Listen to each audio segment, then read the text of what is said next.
정치권 뉴스 시원하게 현안을 짚어주실 두 분과 함께하겠습니다. 정치의 정석, 네, 서정욱 변호사, 박원석 전 의원 모셨습니다. 어서 오십시오. 안녕하세요. 네, 반갑습니다. 자, 이제 꼭 3주 앞으로 대통령 선거가 다가왔습니다. D-21일이 됐습니다. 어제가 공식 선거운동 첫날이었는데 이재명, 김문수, 이준석 세 후보 별 이 첫날 행보를 어떻게 보셨는지, 예, 박 의원님. 일단 뭐 각자 준비된 만큼의 그리고 어쨌든 방점을 찍고 강조하고 싶은 메시지를 부각시키는 방식으로 첫날 일정을 기획한 것 같아요. 네. 그러니까 이재명 후보 같은 경우에는 청계광장에서 시작해서 오후에는 또 판교에 갔다가 뭐 대전 카이스트까지 네. 이 행보를 쭉 보였는데 일단 청계광장은 이번에 계엄 내란 사태에서 시민들이 일어나서 어떻게 보면 윤석열 탄핵을 이끌어냈던 상징적인 장소이기 때문에 그런 어떤 시민적 지지와 또 그 시민들의 이제 빛의 혁명이라고 표현을 하는데 민주당에서 그 기반 위에서 이번 대선은 이 헌정 수호 세력과 또 헌정 질서를 전복하려는 세력 간의 대결이다. 요걸 이제 부각시키는 메시지였다고 보고요. 이제 김문수 후보는 가락시장에서 시작해서 대구 서문시장으로 일정을 마감을 했는데요.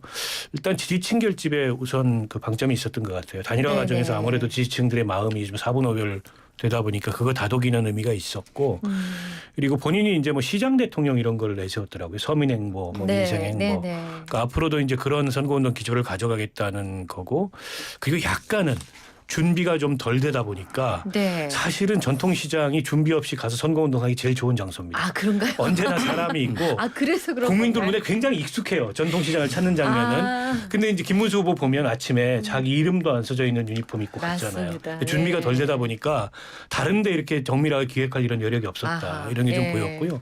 이준석 후보가 좀 특색이 있었는데 네. 여수 산단에서 0시에 시작을 했는데 거기에 이제 대한민국 그 이 석유화학공업의 중심지입니다. 근데 요즘 네. 경기가 굉장히 안 좋아요. 네, 네. 그래서 어쨌든 지금의 국가 경제 위기 상황을 부각시키면서 본인이 이공계 출신이고 경제에도 일가견이 있다. 네. 나를 믿고 미래로 가자. 뭐 이런 메시지를 의도했던 게 아닌가 싶습니다. 네, 지금 세 후보를 쭈르륵 해주셨어요. 또 혹시 첨가하고 싶은 말씀 있으신가요? 저는 김문수 후보만 첨가하면요. 네, 네. 아마 근데 그 가락시장은 이제 그 민생, 경제를 강조했고요. 그다음에 그 대전 현충원은 안보.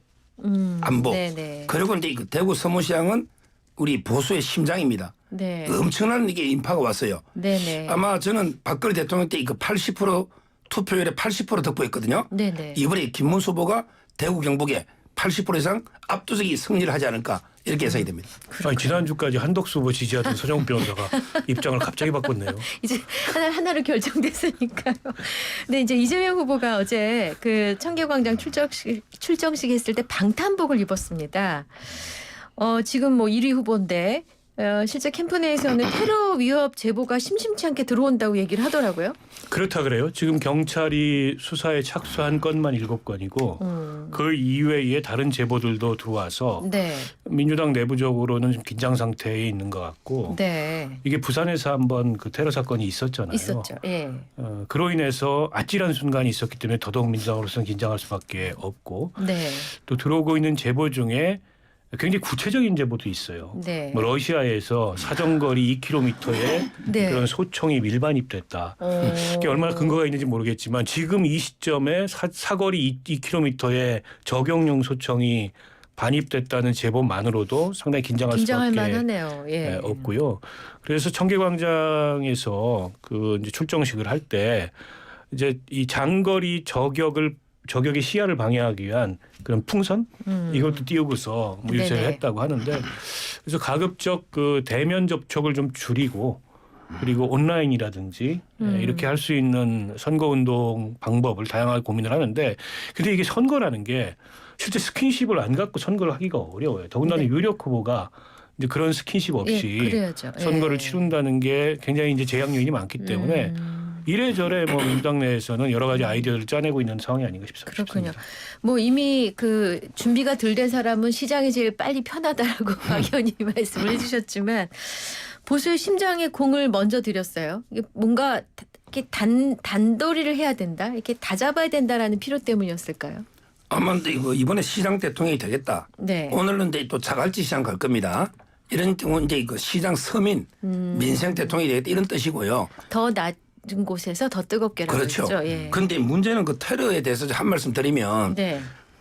그런 식으로 이렇게 러시아 총 이런 식으로 이렇게 구체적인 걸 알면 왜 범인을 못 잡죠? 범인이 누군지 알아야 이게 구체적으로 어떤 총을 사오고 이거까지 아는데 근데 그 범인을 못 잡는지 경찰에서 아직 그거는 저는 아닌 걸로 알고 있거든요. 네. 옛날에 그 나경원 의원도 늘 고발해봤지만 네. 실제 구체적으로 아직 러시아제 권총 네. 범인을 이게 수사가 안 되는 걸로 알고 있어요. 아. 그 정도로 이게 제보할 것 같으면 누가 범인인지 알아야 제보할 거 아닙니까? 이거야말로 이게 저는 괴담이다. 이렇게 보고 이번에 3대 이런 테러 괴담이 있어요. 예를 들어 이제 계엄할 때 한동훈을 암살한다. 네. 이게 그 김어준 정은이었죠. 네. 저는 이게 괴담이라 봐요. 네. 한동훈 암살. 네. 그다음에 이재명 대표가 꽃게밥. 나 서해안에 꽃게밥이 될 뻔했다. 10,000명까지 죽인다. 이것도 이게 괴담이에요. 이런 식으로 이게 테러는 없어야 되지만 저는 이런 데 이거 자꾸 괴담을 퍼뜨려서 안 된다 봐요. 네. 자, 후보별로 10대 공약과 슬로건을 발표했는데요. 어떻게 보셨는지요? 자, 이재명 후보 이제부터 진짜 대한민국, 지금은 이재명 이렇게 나왔습니다. 네. 뭐 김문수 후보는 새로운 대한민국 정정당당 김문수, 또 이준석 후보는 뭐 미래를 강조하는 네. 새로운 대통령 이렇게 네. 슬로건을 잡았는데 언뜻 비슷하기도 하고 네. 또 강조점에 좀 차이가 있는데 예. 아무래도 이제 이재명 후보는 앞서 있는 후보고 대선을 가장 오래 준비했고 네. 대세론을 형성하고 있는 그런 후보이기 때문에 이제 안정감에 방점을 두는 것 같아요. 진짜 안정감. 대한민국이라는 거는 이 계엄 내란 사태 이후에 민주공화국의 가치를 수호하면서 지금 이제 대한민국이 여러 기로에 서 있지 않습니까? 그걸 넘어서는 그런 어떤 비전으로 가겠다. 그래서 이제는 이재명이라는 것도 일종의 이재명 후보가 대선에 지금 몇 번째입니까? 3번째 도전이잖아요. 네. 그렇죠? 예. 그래서 이제는 이제 국민들의 선택을 받아서 뭔가 이제 국정을 운영하고 싶다 이런 방점이 있는 것 같고요. 네. 김문수 후보는 약간 슬로건도 좀 급조된 느낌이 없지 않아 있어요. 이게 갑자기 발표가 됐거든요. 아, 보통 네. 이런 거는 굉장히 공을 들입니다. 공을 들여야죠. 그리고 캠프만이 아니고 네. 당 차원에서 공을 들이는데 아. 후보를 선출해놓고 당에서 찬밥 취급을 일주일 동안 받았잖아요. 그러다 보니까 예. 당의 어쨌든 이런 이 홍보 기획 역량이 투여된 그런 슬로건이 아닌 것 같아요. 언뜻 보면 이재명 후보 슬로건 비슷하게 따라한 듯한 그런 느낌도 들고 그러나 이제 정정당당이라는 게 일종의 이재명 후보하고 차별화를 부각시키겠다 뭐 이런 의도가 있는 것 같고요. 이준석 후보는 뭐 계속 이제 본인이 젊기 때문에 미래. 네, 미래에다 그렇지. 방점을 네. 두고서 이런 슬로건을 만든 게 아닌가 싶습니다. 10대 네네. 공약은 제가 쭉 훑어봤는데 네. 아직은 그 예산서도 첨부가 안 돼 있고 그 구체성이 좀 떨어져요. 전부 다 그래서 후보들 좀 전부 다. 조금 있다가. 근데 이제 공통점은 좀 보입니다. 네, 그건 좀 이따 어떤 말씀드릴게요. 알겠습니다. 자, 우여곡절 끝에 김문수 후보가 대선 후보로 선출된 국민의힘 상황을 안 짚고 갈 수가 없습니다. 아니 드라마가 이제 재미가 없을 지경이 될 것 같을 정도로 극적이었는데 자 이런 뭐 소동 뒤에 권영세 비대위원장 물러나고 신임 비대위원장 90년생 초선 김용태 의원 내정됐단 말이죠. 한마디로 이제 일단 1단계로는 이제 이준석의 단일화. 네네. 이준석하고 이제 천하용인부터 잘 알잖아. 소통이 되죠. 네. 1단계로 이게 단일화 협상을 정권 가지고 해봐라. 네. 이게 의도고요. 예. 두 번째는 이제 단일화가 안 된다. 네네. 이럴 때는 이게 이준석의 대체제로 네. 오히려 이제 이준석보다 이게 젊은 정치를 키워야 되잖아요. 아. 그러니까 저는 선임한 이유가 처음에는 이제 단일화 협상에 정권을 준다. 네. 단일화가 안 될 때는 이준석을 대체해서 청년 표를 좀 가져와라. 아, 네. 뭐 이런 이제 의도로 보이고요. 네. 조금 전에 슬로건 김문수 후보만 자꾸 비판해서 제가 이재명 후보예요. 네. 예. 지금부터 이게 진짜 대한민국이면 이승만의 대한민국, 박정희 대한민국 가짜입니까? 이제까지 이 자랑스러운 저는 우리 대한민국이 너무 자랑스러워요. 그런데 이재명 후보는 이제까지는 전부 가짜 대한민국이고 본인부터 이게 진짜다? 이 얼마나 이게 오만방자한 말이 안 되고요. 공약을 한마디만 하면 10대 공약 중에 기본소득이 빠졌어요. 기본소득 없는 공약은 전부 사기 공약이다. 저는 이게 가짜 공약으로 봐요. 이재명 후보하면 이게 기본 시리즈 아닙니까? 기본소득, 기본주택, 기본금융 뭐 전부 기본 하다가 왜 이번에 기본이 없죠? 이거는 이게 저는 국민을 속이는 걸 봐요. 아하, 그렇군요. 김용태 비대위원장 인선이 이제 뭐 단일화 염두에 둔 거다. 그리고 또 대체제다 얘기까지 해주셨기 때문에 그다음 얘기 가겠습니다. 이 김 비대위원장이 국민이 놀랄 정도의 변화를 보여드리겠다라는 일성이 있었는데요. 윤 전 대통령의 잘못된 비상계엄에 대해 일단 사과했고요. 어제 국립대전현충원을 찾아서도 그 숨진 해병대원 최상병 묘역을 참배한 뒤 수사 외압을 밝히겠다고 했습니다. 자, 이 비대위원장의 첫 번째의 발언들에 대해서 어떻게 판단하시는지. 네, 박 의원님. 그러니까 이제 김문수 후보의 부족한 이미지를 젊은 그리고 좀 개혁적인 수도권 출신의 국회의원을 비대위원장으로 내세워서 보완하고자 하는 보완한다. 이제 이런 의도인데, 네. 근데 선거 때 네. 당 대표도 아니고 비대위원장이 잘 안 보입니다. 그렇잖아요. 그래서 선거는 철저하게 후보 중심이기 때문에 그 후보의 부족한 이미지를 비대위원장으로 보완하는 건 한계가 있어요. 아하. 더군다나 이번처럼 뭐 윤석열 전 대통령이 일으킨 어떤 뭐 계엄 내란 그의 찬반 이게 이제 국민의힘 경선 과정에서도 굉장히 격렬하게 논란이 진행됐고 네. 지금 이번 대선에 국민의 가장 그 중요한 어떤 선택의 기준도 그런 걸 겁니다. 근데 정작 그 김문수 후보는 그에 대해서 굉장히 미온적인 탄핵에 반대했고 계엄에 대해서도 좀 불분명 어제 물론 사과는 했다고 합니다만 이런 입장을 취하는데 옆에서 비대위원장이 그건 잘못된 거고 윤석열 대통령과 거리둬야 되고 이런 얘기 한다 그래서 후보의 입을 통해서 나오지 않으면 별로 진정성 있는 걸로 안 보이고요. 네. 게다가 이제 선거용 차출이잖아요. 그러니까 사실 지금 국민의힘 내부가 굉장히 복잡해요. 그 한덕수 후보를 추대했던 네. 친윤계들이 사실 뭐 김문수 후보가 최종 선택된 이후에 열린 의총에 참석을 안 했어요. 대고. 네. 게다가 한동훈 비대위원장은 사실 조건부로 선거를 돕겠다는 입장을 지금 취하고 있습니다. 조건을 세 가지를 내걸었어요. 근데 어느 하나 김문수 후보가 그걸 받아들이기가 쉽지 않은 조건들이에요. 윤석열 대통령과 단절, 뭐 계엄 탄핵에 대한 사과, 그리고 이제 김문수 후보의 그동안의 여러 가지 뭐 언행에 대한 뭐 이런 사과 이런 건데 그것이 받아들이기가 쉽지가 않습니다. 그러다 보니까 당 내부가 4분 오열돼 있는데 그걸 통합하기에는 김용태 의원이 제가 보기에 뭐 능력이 부족하다 이런 차원이 아니고 경험이나 그다음에 자기 기반의 한계 이런 것들이 너무 뚜렷해요. 아, 그래서 역부족이다. 혼자 메시지는 분명하게 내는데 그 메시지가 당 전체에 이런 공유되거나 당 전체 입장을 보기가 어려운 그런 거일 가능성이 높아서 이 김용태 의원을 내세운 어떤 확장 효과 같은 게 이제 한계가 분명할 거다. 게다가 이준석 후보와의 통합 문제도 이준석 후보가 분명히 선을 긋잖아요. 개인적으로 친하고 네. 과거에 정치를 같이 했지만 단일화는 전혀 다른 문제다. 친하다 그래서 단일화하는 건 아니잖아요. 이 냉정한 대선 상황에서 그래서 그것도 매우 제한적일 거라고 봐요. 그렇군요. 네. 근데 그 최상병 수사외압을 먼저 얘기한 건 좀 놀라웠어요. 그러니까요. 아마 이제 이거 저는 투트랙 전략으로 봐요.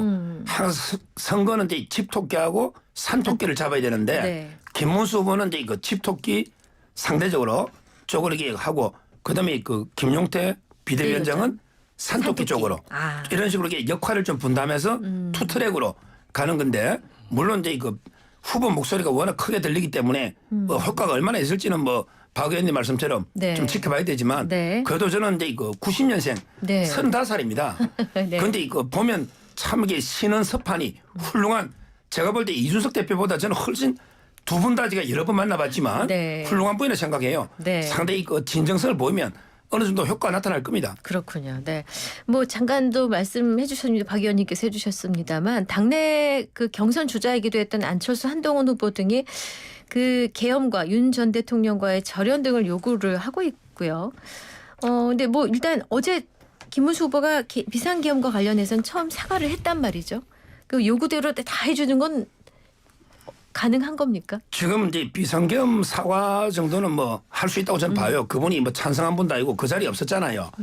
진짜 중요한 거는 이제 그 출당 대통령이 나가느냐 안 나가느냐 아. 이게 핵심인데 네. 여기서 중요한 게요. 네.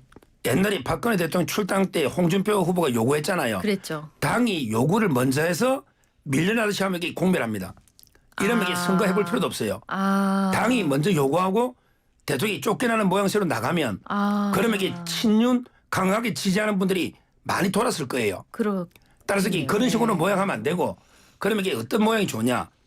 대통령이 희생적인 결단을 먼저 하는 거예요. 아하. 대통령이 나를 밟고 가라. 내가 알아서 그 당을 나가겠다. 네. 그리고 이게 김문수 후보 중심으로 모아서 대선 반드시 승리해라.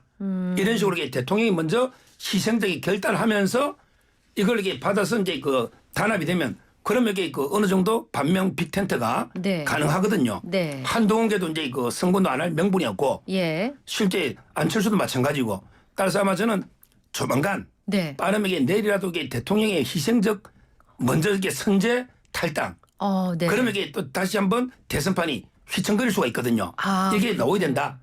이걸 한번 저는 그렇게 보고 있습니다. 자, 그러면 아니 지금 두 가지 얘기하셨어요. 하나는 당이 요구해서 하는 탈당. 두 번째는 전 대통령 스스로 결단하는 희생적인 탈당. 그럼 첫 번째는 아닌 게 됐잖아요. 김문수 후보가 당이 아직 그런 생각하고 있지 않다고 했으니까 대통령이 그렇게 할 가능성이 높다고 보시는 거죠? 저는 높다고 봐요. 높다고 보시는 박 전 그 의원. 무슨 의미가 있습니까? 국민들 눈속임 하는 거고 지금 보수 진영 전체에다 오물을 확 껴안고 그리고 나서 본인이 희생을 한다고요? 자기를 밟고 가란다고요? 말도 안 되는 소리죠.